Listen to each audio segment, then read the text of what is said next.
Hey, what's up everyone? Okay, here's a quick review of the Flatsons KMF-1 pedal. And this was actually sent to me by the brand for a video. And I'm gonna tell you the good, the bad, the ugly, completely honest review. Give you a quick background. I am a musician, have been playing since like way back in the day, back in the 80s, just to let you know. And currently I'm in a cover band. Okay, so this packs like a ton of value. Currently I run through a Headrush gig board, and I'll just tell you right off the bat, this will not replace my Headrush, but it could be a good backup unit that I stick in my bag just in case something goes wrong, and then I've got something, I've got a good backup unit ready to go. But this packs so much value for a really like affordable price. So the bang for the buck is like crazy. So you have 18 amps that it models. It has one bass amp. It's got a Fender, so a little, little thin on the bass, but, and I'm playing, in this band, I'm playing bass. So, but that's workable. So, got 18 amps that are modeled, including Fender, Mesa, Marshall, all your big names. Actually tells you what they are in the instruction manual, which is nice. And then, of course, just a ton of pedals, your distortion pedals, your modulation pedals, your delays, just all of those are going to be, or a lot of those are going to be in here as well. I'm going to show you how it works and give you an overview of it. Now, my one critique, though, and this is why I probably wouldn't use this really on stage, is just a couple things. One, it is plastic, so most of your like Headrush and Line 6 and your fractals, all those are like heavy duty metal.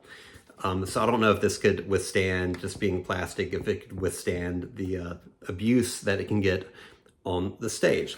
Now the other thing, we're gonna flip it around and you have your different inputs and outputs.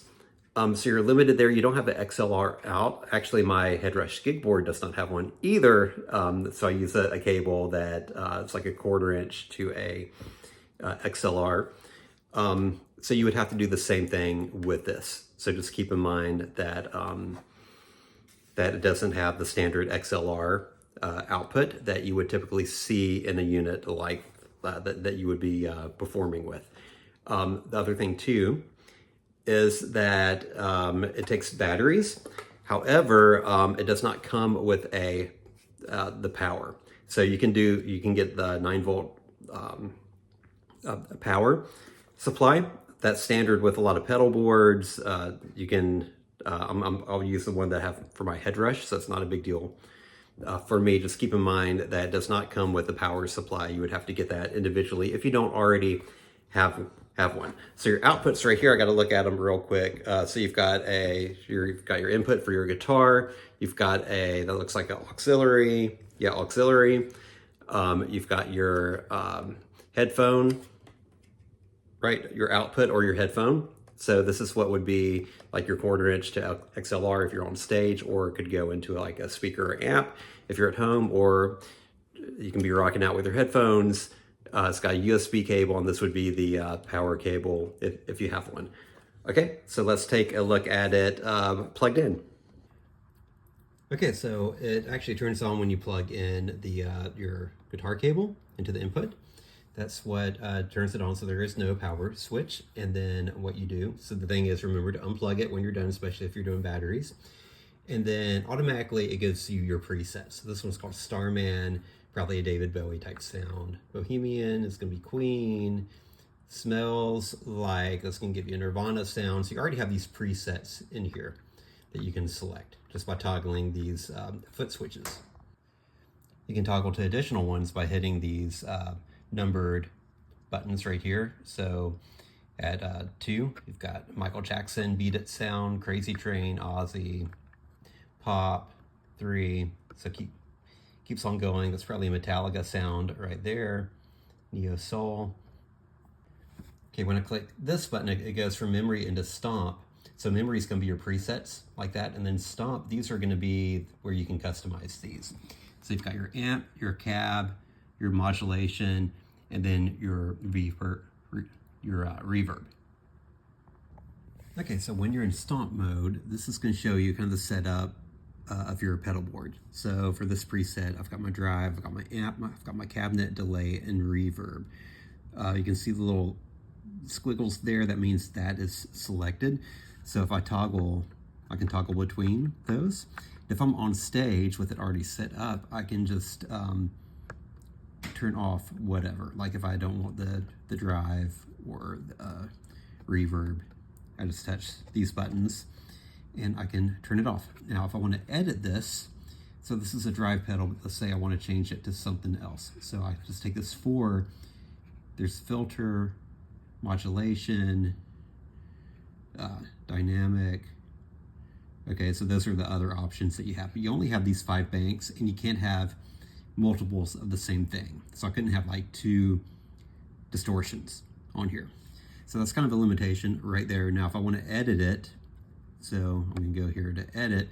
So this is a distortion plus, and I can further adjust these levels within the pedal, just like you had a pedal right there. And if I use these up and down arrows right here, I can cycle through the pedals. These are all different distortion pedals. EP Stomp, Distortion 1, TS Drive, Dynamic Drive. Now, what I really, octave. So for bass, probably this fuzz or this muff might be good. I wonder if that's like the big muff right there, because you can't use the brand names. Okay, so then I'm gonna go back to my stomp here, and probably I'm not gonna use a delay at all. So when I wanna go, select the delay, and I'm going to change this to, I think, a modulation, because I want a drop pedal. I always have to have my drop. So let's see if we have it right here. Then we can go to edit. Okay, and then I can go up and down.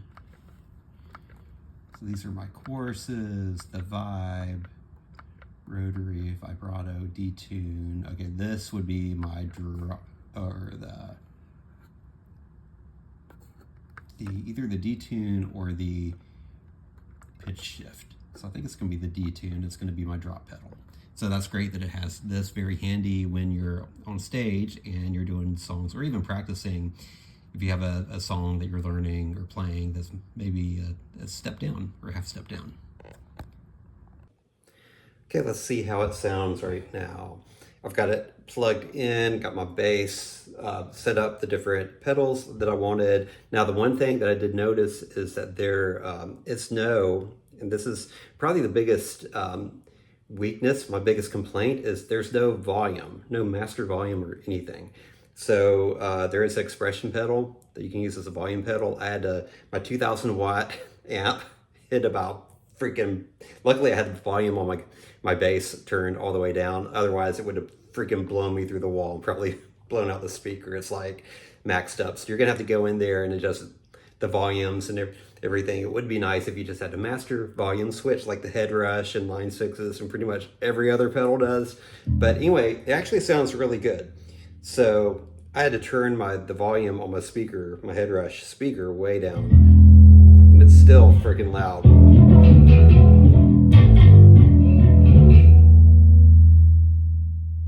Turn the volume down.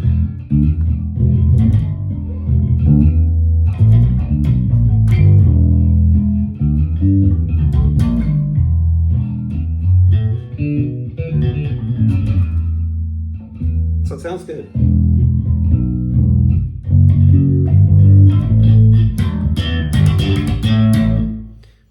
So really good sound. Again, just my takeaway is that this is a economy pedal, a ton of functionality. I think this is great to have at home.